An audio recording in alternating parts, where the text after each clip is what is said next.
મિત્રો, આજના વિડીયોમાં આપણે ટેટ 1ના નવા સિલેબસ મુજબ ગુજરાતી ભાષાના અગત્યના MCQ જોઈશું, જેનો આ પાર્ટ 50મો છે। આની પહેલાં ટેટ 1 માટે 49 પાર્ટ અપલોડ થયેલા છે। જોવાના બાકી હોય તો એ પણ જોઈ લેજો। છેલ્લે તમારી ટેસ્ટ પણ લેવામાં આવે છે અને આ વિડીયોની ફ્રીમાં PDF પણ તમને પ્રોવાઈડ કરાવવામાં આવશે।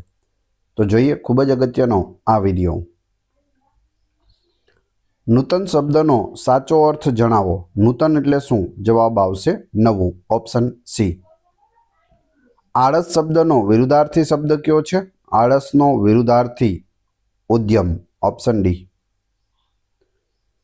ધરા શબ્દનો પર્યાયવાચી શબ્દ કયો છે? પર્યાયવાચી એટલે સમાનાર્થી, તો જવાબ આવશે પૃથ્વી એટલે ધરા।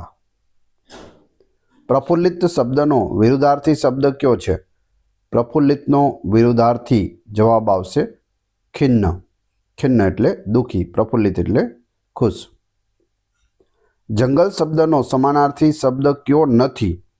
જો અહીં વન એટલે જંગલ થશે, અરણ્ય એટલે જંગલ થશે, કાનન એટલે પણ જંગલ થશે, બાગ એટલે બગીચો થશે। બાગ અહીં સાચો જવાબ છે।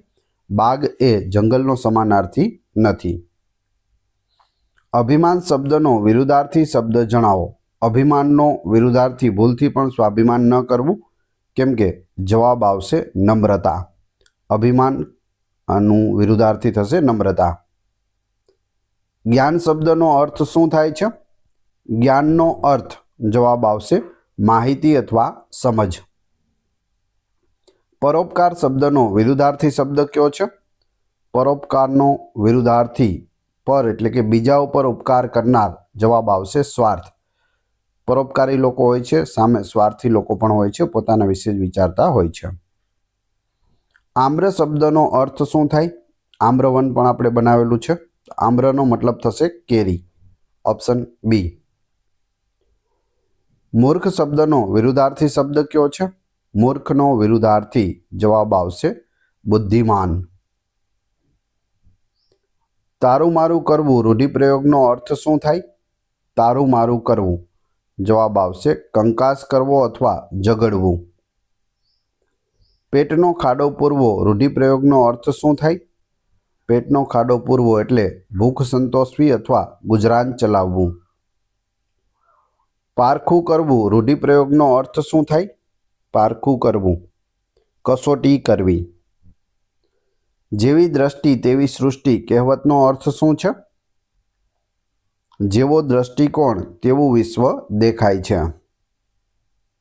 દૂધે ધોયેલા રૂઢિપ્રયોગનો અર્થ જણાવો। દૂધે ધોયેલા આવશે નિર્દોષ અથવા તો પવિત્ર। દુઃખમાં રામનું નામ કહેવતનો યોગ્ય અર્થ કયો છે? દુઃખમાં રામનું નામ જવાબ આવશે મુશ્કેલીમાં ભગવાનને યાદ કરવા। ઊંટ દોડે તે પહેલાં તેને બાંધી લેવું કહેવતનો અર્થ સમજાવો। જવાબ આવશે આફત આવે તે પહેલાં તૈયારી કરવી। પગના તળિયા ઘસાઈ જવા રૂઢિપ્રયોગનો અર્થ શું થાય? પગના તળિયા ઘસાઈ જવા જવાબ આવશે વધારે ભટકવું અથવા ખૂબ દોડાદોડી કરવી। અક્કલ મોટી કે ભેંસ કહેવતનો અર્થ કયો છે? જવાબ આવશે બુદ્ધિ શારીરિક શક્તિ કરતાં શ્રેષ્ઠ છે, ઓપ્શન બી। આંખમાં પાણી આવવું રૂઢિપ્રયોગનો અર્થ શું છે? આંખમાં પાણી આવવું દયા આવવી અથવા ભાવુક થવું। જેની આરપાર જોઈ શકાય તેવું, તેના માટે એક શબ્દ છે પારદર્શક, કે જેની આરપાર જોઈ શકાય, ઓપ્શન બી। જ્યાં જવું મુશ્કેલ હોય તેવું સ્થળ શું કહેવાય તેને? સાચો જવાબ આવશે દુર્ગમ, જ્યાં જવું મુશ્કેલ હોય। જેનો કોઈ અંત ન હોય તેવું, તો જવાબ આવશે ઉપરોક્ત ત્રણેય, નિરંતર, અનંત અને સતત, ત્રણેયનો મતલબ થાય છે જેનો કોઈ અંત ન હોય તેવું। દરરોજ બહાર પડતું સમાચાર પત્ર, દરરોજ બહાર પડતું હોય તો તેને દૈનિક કહેવાય। અઠવાડિયામાં બહાર પડતું હોય તો સાપ્તાહિક કહેવાય। મહિને બહાર પડતું હોય તેને માસિક કહેવાય અને 3 મહિનાએ બહાર પડતું હોય સમાચાર પત્ર તેને ત્રૈમાસિક કહેવાય। જે બીજા પર ઉપકાર કરે તે શું કહેવાય તેને? પરોપકારી, ઓપ્શન ડી। જ્યાં પશુઓ માટે ચારો હોય તે જગ્યા. જવાબ આવશે ગૌચર, ઓપ્શન સી. જમીન પર રહેનારું પ્રાણી તેને શું કહેવાય? ભૂચર કહેવાય. મનુષ્યનું રહેઠાણ તેના માટેનો શબ્દ છે નિવાસ સ્થાન, ઓપ્શન બી. સારા આચાર વિચાર વાળું તેના માટેનો શબ્દ છે સદાચારી. જેની ચારે બાજુ પાણી હોય તે, ચારે બાજુ પાણી હોય તે ટાપુ. ટાપુ હોય અને ચારે બાજુ શું હોય? પાણી હોય. નીચેના વાક્યનો ભાવ કયો છે? વાક્ય છે સૂર્યોદય થયો અને પક્ષીઓ કલરવ કરવા લાગ્યા. શું ભાવ આવશે? આનંદ અથવા તો પ્રકૃતિનું વર્ણન. માણસે પોતાની ભૂલો સુધારીને આગળ વધવું જોઈએ. આ વાક્ય શું સૂચવે છે? અહીં સાચો જવાબ આવશે સ્વસુધારો અને પ્રગતિ. ખેડૂત સવારથી સાંજ સુધી ખેતરમાં મહેનત કરે છે. આ વાક્યમાં મુખ્ય કયો ભાવ પ્રગટ થાય છે?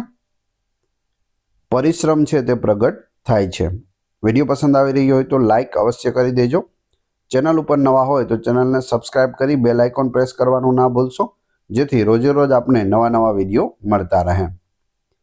આગળનો પ્રશ્ન છે ગુરુજીનું અપમાન ન કરવું જોઈએ. આ વાક્યમાં કયો આદેશ છુપાયેલો છે? જવાબ આવશે આદર કરવો. ગુરુજીનો આદર કરવો જોઈએ.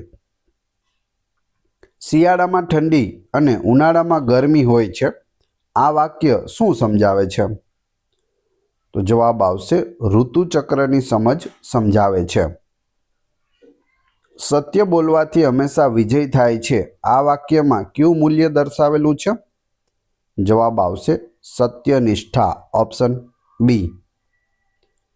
મને શાળામાં જવું ખૂબ ગમે છે. આ વાક્યમાં કયો ભાવ પ્રગટ થાય છે? જવાબ આવશે રસ અને લગાવ. શાળામાં જવા માટેનો રસ અને શાળા સાથે લગાવ છે, એટલે શાળામાં જવું ખૂબ ગમે છે. ભારત દેશ વિવિધતામાં એકતા ધરાવે છે. આ વાક્યમાંથી કયો મુખ્ય સંદેશ મળે છે? સાચો જવાબ આવશે એકતા અને ભાઈચારો, ઓપ્શન બી. ભણવું એ જીવનનો મૂળભૂત અધિકાર છે. આ વાક્ય શું દર્શાવે છે? જવાબ આવશે શિક્ષણનું મહત્વ દર્શાવે છે, ઓપ્શન બી. જ્યાં સ્વચ્છતા ત્યાં પ્રભુતા. આ વાક્ય શું સૂચવે છે? જ્યાં સ્વચ્છતા ત્યાં પ્રભુતા. જવાબ આવશે સ્વચ્છતાનું આધ્યાત્મિક મહત્વ સમજાવે છે. નીચેનામાંથી કયો શબ્દ પાણીનો સમાનાર્થી નથી? જો જળ એટલે પાણી થશે, નીર એટલે પાણી થશે ને વારી એટલે પાણી થશે, પરંતુ અનિલ એ સમાનાર્થી નથી જળનો. અનિલ એટલે શું થશે? હવા અથવા પવન થશે, ઓપ્શન સી. ગુલાબ શબ્દની યોગ્ય લિંગ જણાવો. ગુલાબની યોગ્ય લિંગ, તો ગુલાબ છે તે નપુંસકલિંગમાં આવે છે, ગુલાબ ફૂલ. વાંદરો શબ્દનું બહુવચન શું થાય? વાંદરોનું બહુવચન, સાચો જવાબ આવશે વાંદરા થાય. અંધકાર શબ્દનો વિરુદ્ધાર્થી શબ્દ કયો છે? અંધકાર. જવાબ આવશે પ્રકાશ, ઓપ્શન સી. ખુશી શબ્દનો ભાવવાચક સંજ્ઞા તરીકે ઉપયોગ જણાવો. ખુશીનું ભાવવાચક સંજ્ઞામાં કઈ રીતે ઉપયોગ થશે? આનંદ, ઓપ્શન સી. પ્રેમ શબ્દમાંથી કયો ભાવ પ્રગટ થાય છે? પ્રેમ શબ્દમાંથી સ્નેહ પ્રગટ થાય છે. અકબર શબ્દનું યોગ્ય જાતિવાચક સંજ્ઞા શું છે? અકબરની જાતિવાચક સંજ્ઞા શું થશે? બાદશાહ. અકબર બાદશાહ. બાદશાહ એક જાતિ છે, એટલે ઘણા બધા બાદશાહો હોઈ શકે, તેમાંથી એક અકબર છે. બાદશાહ એક એવો શબ્દ છે, જાતિવાચક શબ્દ છે. શબ્દકોશ શબ્દનો અર્થ શું થાય? શબ્દકોશ જે શબ્દ છે તેનો અર્થ શું થાય? જવાબ આવશે શબ્દોનો સંગ્રહ અને અર્થ આપતો ગ્રંથ, ઓપ્શન બી. સાચું બોલવું એ કયા પ્રકારનું કાર્ય છે? સાચું બોલવું તે સકારાત્મક અથવા નૈતિક કાર્ય છે. મેં તેને સાદ પાડ્યો પણ તેણે સાંભળ્યું નહીં. આ વાક્યમાં શું સૂચવાય છે? મેં તેને સાદ પાડ્યો પણ તેણે સાંભળ્યું નહીં. જવાબ આવશે બેદરકારી અથવા સાંભળવાની સમસ્યા. કાં તો તે બેદરકારી કરી રહ્યો છે, તમારો અવાજ નથી સાંભળી રહ્યો, અથવા તેને સાંભળવાની સમસ્યા હોય, બહેરાશ હોય તો પણ તે સાંભળે નહીં. હવે તમારી ટેસ્ટ, જે આપણે વિડીયો જોયો તેમાંથી તમને અહીં પ્રશ્ન પૂછવામાં આવે છે, જેનો જવાબ તમારે કોમેન્ટ બોક્સમાં આપવાનો છે, જેથી તમને ખ્યાલ આવે પરીક્ષામાં આવો પ્રશ્ન પૂછાય તો તમને જવાબ આવડે છે કે નહીં. એ પછી આપણે પીડીએફ વિશે પણ વાત કરીશું. પહેલો પ્રશ્ન છે, દરરોજ બહાર પડતું સમાચાર પત્ર, તેના માટે એક શબ્દ કયો છે? 4 ઓપ્શન પણ આપેલા છે. બીજો પ્રશ્ન, નૂતન શબ્દનો સાચો અર્થ જણાવો. નૂતન એટલે શું? બંનેના જવાબ ક્રમશઃ કમેન્ટ બોક્સમાં આપી દેજો. આ વિડીયોની ફ્રી પીડીએફ ટેલિગ્રામ અને વોટ્સઅપ ગ્રુપમાં મળશે. બંનેની લિંક ડિસ્ક્રિપ્શનમાં આપેલી છે. વિડીયો પસંદ આવ્યો હોય તો લાઇક, કોમેન્ટ, શેર અને સબસ્ક્રાઇબ કરવાનું ના ભૂલશો. આ ચેનલ ઉપર ઘણા બધા વિડીયો અવેલેબલ છે. તમે ચેનલના નામ ઉપર ક્લિક કરી વિડીયોમાં જઈ બધા જ લેટેસ્ટ વિડીયો જોઈ શકો છો.